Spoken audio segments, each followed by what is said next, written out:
تو وہاں پہ ارلی وارننگ سسٹمز بھی ویدر اتنا انپریڈکٹیبل ہو گیا کہ وہ فیل ہو جاتا ہے. اچھا ہمارے پاس این ڈی ایم اے نے جو پیش گوئی کی ہے 7 سے 12 تک کی, اور اس کے اندر ہمارے پاس تمام تر ریجنز جو سندھ سے لے کے, مطلب اگر ہم افغانستان بارڈر سے اندر کاؤنٹ کرنا شروع کر دیں بلوچستان کی سائڈ, اور پھر نیچے سے جو آرک بنتا ہے ہمارا اوپر پنجاب تک, اور پنجاب سے پھر نارتھ کو کنیکٹ کرتا ہے, کافی بڑا ایریا ہے جو ہیٹ ویو سے امپیکٹ ہوتا ہے. اس ہیٹ ویو کے لیے کیا ہم لوگوں کی ایکسپیکٹیشنز ہیں, اور یہ جو ہیٹ ویوز کا ریگولرلی آنا ہے اس کا نیگیٹو امپیکٹ ہمارے انوائرمنٹ پہ کتنا ہو رہا ہے؟ مجموعی طور پہ اگر دیکھا جائے تو ہیٹ ویوز کا نقصان فزیکلی یا اکنامکلی فلڈز کے نقصان سے بڑا ہوتا ہے, لیکن ہاں ہیٹ ویوز کا, لیکن کیونکہ یہ سلولی افیکٹ کرتے ہیں تو اس کو ہم اس طرح سے ایک سڈن ڈیزاسٹر کنسیڈر نہیں کرتے. ہمیں لگتا ہے سیلاب ایمیننٹ تھریٹ نہیں سمجھتے. ایگزیکٹلی, یہ میکرو اکنامک تھریٹ ملٹی پلائر ہے.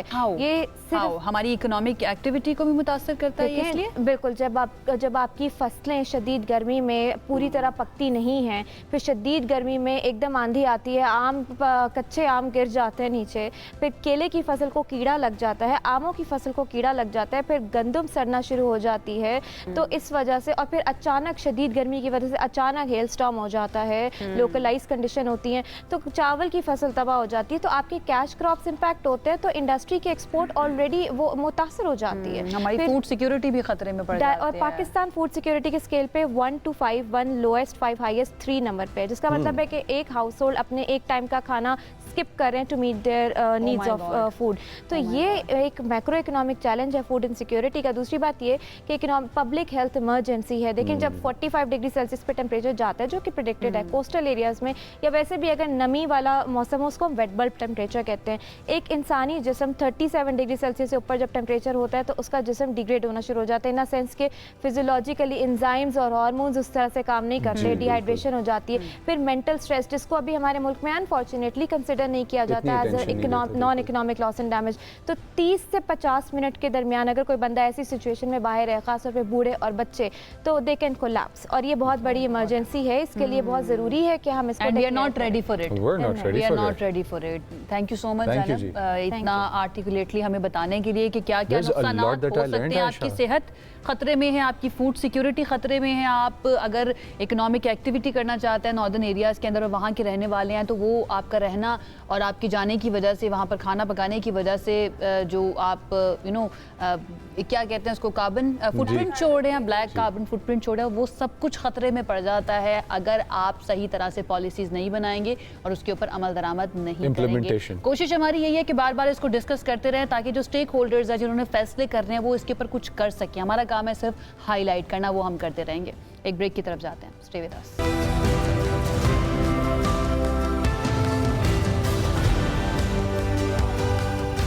جی ویلکم بیک. بینائی اللہ تعالیٰ کی انمول نعمتوں میں سے ایک ہے, لیکن دنیا بھر کی طرح پاکستان کی اگر بات کی جائے تو یہاں پر بھی لاکھوں افراد ایسے ہیں جو آنکھوں کے مختلف امراض کا شکار ہو جاتے ہیں. ایک اندازہ یہ بتاتا ہے کہ ملک میں تقریباً 40 ملین افراد ایسے ہیں جن کو آنکھوں کی کوئی نہ کوئی بیماری ہے اور بر وقت تشخیص نہیں ہو پاتی, معیاری علاج نہیں ہو پاتا, جس کی وجہ سے اکثر لوگ اپنی بینائی سے بھی ہاتھ دھو بیٹھتے ہیں. جبکہ کئی بیماریاں ایسی ہیں جن کا بر وقت علاج کیا جائے تو ایسا پاسبل ہے کہ آنکھوں کی بینائی کو محفوظ کیا جا سکتا ہے, آنکھوں کی روشنی کو بچایا جا سکتا ہے. پاکستان کے اندر ایسی کون سی طبی سہولیات موجود ہیں, عوامی آگاہی کے لیے, اویئرنیس کے لیے کیا کیا جاتا ہے, اور جو مستحق افراد ہیں جو پے نہیں کر سکتے, جو خرچ نہیں کر سکتے, جن کی 2 وقت کی روٹی مکمل نہیں ہوتی ہے, ان کے لیے کون کون سے فیسلٹیز موجود ہیں, آج ہم کوشش کریں گے کہ اس کے بارے میں بات کریں. And we are fortunate enough کہ ہمارے یہاں پر ایک ایسا ادارہ موجود ہے جو آنکھوں کے علاج کی بہترین سہولیات فراہم کر رہا ہے, 1 روپیہ چارج نہیں کرتا. اور وہاں پر ٹیکنالوجی کی بات کر لیجئے مزمل, وہاں پر لوگوں کے ڈاکٹرز کے کنڈکٹ کی بات کر لیجئے, ہر چیز جو ہے نا وہ ٹاپ پر ہمیں نظر آتی ہے. ہم کس ادارے کی بات کر رہے ہیں؟ ہم شفا ٹرسٹ کی بات کر رہے ہیں, اور اس ٹاپک میں ڈائیو کرنے کے لیے, ڈیلو کرنے کے لیے ہمارے پاس میجر جنرل ریٹائرڈ رحمت خان صاحب, we happen to have him here in the studios with us, obliged and also a little overwhelmed because ان کا جو سروسز میں ایکسپیرینس ہے, اور پھر اس کے بعد اب شفا آئی ٹرسٹ کے پریزیڈنٹ کے طور پہ جس طرح سے لیڈ کر رہے ہیں اس مشن کو, تو اس ایکسپیرینس سے ہم جانیں گے کہ کس طرح سے لوگوں کی زندگی میں بہتری لائی جاتی ہے. جس طرح عائشہ نے کہا کہ 1 روپیہ چارج نہیں کرتے مستحق لوگوں سے, میرا پرسنل اپنا ایکسپیرینس بھی رہ چکا ہے کچھ اسی طرح کا. السلام علیکم سر. وعلیکم السلام جی, thank you very much, thank you for a very impressive introduction. Glad to have you on the show.